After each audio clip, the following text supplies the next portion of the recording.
పక్కకి రా. ఎడంచే పక్కకి రా. ఇంకా 3 అడుగులు. అది అది ఇంకా అంటే స్ట్రైట్ గా అంటే ఇంకొద్దిగా ఇంకా పోతావు అట్టకి. ఇంకా చాలా దూరం ఉంది. మా ఇంట్లో పోతారు, మా గోడలో పోతారు. అడేమో తాళలేసాను అంతే. వచ్చిందా ఫ్రెండ్? వాళ్ళ నీ అనుకోవాలి కొడితే నేను 1000 రూపాయలు ఇస్తా. కుదరేనమ్మా మీరు? అడుగులో అడిగేసుకొని జాగ్రత్తగా.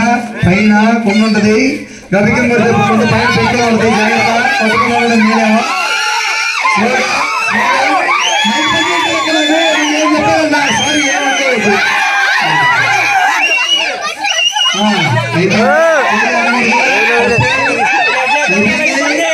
అయిపోయింది.